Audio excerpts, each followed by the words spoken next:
Well, thank you, Mr. Chairman, and thank you for our panelists for being here today.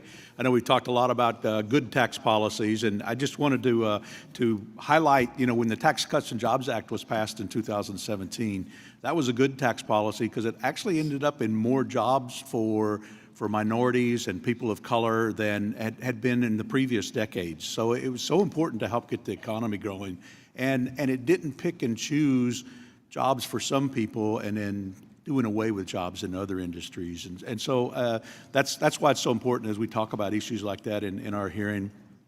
One of the great misnomers of last year's so-called Inflation Reduction Act, in fact, even C-SPAN titled the bill Taxes, Healthcare, and Climate Change on the screen when we were voting on the bill.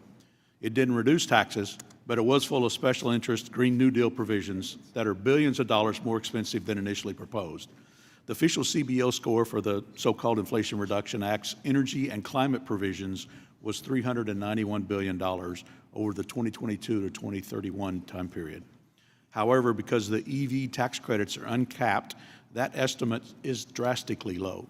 An estimate by Credit Suisse is that double the estimate at $800 billion, and Goldman Sachs has provided an even grimmer outlook at $1.2 trillion. Mr. Chairman, I'd like to submit for the record an article from the Wall Street Journal titled "The Real Cost of the Inflation Reduction Act Subsidies, $1.2 trillion." Without objection. Thank you.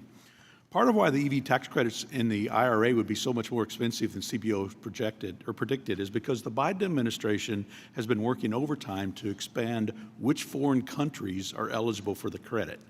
Republicans and Democrats on this committee were recently told by the administration that they've entered into a new trade deal with Japan under the guise of Critical Minerals Agreement, which conveniently allows Japan to qualify for EV tax credits paid for by the American taxpayers. The Biden administration has been working overtime to expand eligibility for the EV tax credit for foreign countries, all without the approval of Congress. Mr. Stein, do you have any knowledge of the Biden administration working with third-party groups on ways to get around congressional intent regarding eligibility rules for the EV tax credits contained in the IRA? Well, that's actually a big problem. The way Treasury has been making these decisions and the IRS has been making these decisions has been behind closed doors. It's not clear who is lobbying them on these things. Certainly there's big companies that are lobbying, but who they're all meeting with, that is not public information. We actually have been FOIAing Treasury to try and find out who is taking these meetings, but right now we don't really know. So we've also seen the Biden administration attack American energy production under the guise of climate conservation. I can tell you that the Kansans I represent are really the ones who care about conservation. The farmers, ranchers, and energy producers who work the land are caring for our natural resources. Instead, President Biden and my colleagues on the left have done everything they can to end hydrocarbons, decimating American energy production and relying on dirtier fuel from foreign adversaries. The result has been higher costs for Americans. And that's even when President Biden admits that we'll be continuing to use hydrocarbons for years to come into the future.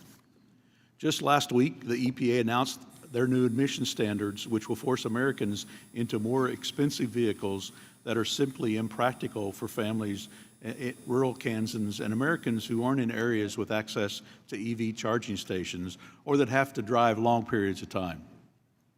In the same time, adding these new EVs will put a greater strain on our energy grid, weakening American energy production and strengthening the world's largest battery producer, China. Mr. Stein, can you help my colleagues understand the detrimental impact of strengthening China by forcing Americans to buy electric vehicles? So we've already seen examples just in California, I think last year when they were having wildfire and electricity shortage issues, and they said people don't charge your electric vehicles in order to protect the grid. So the problem is that if you are having problems with the electricity grid and your cars also run on the electricity grid, then you don't have that redundancy that you have if you can get in your car and get away from the wildfire, for instance.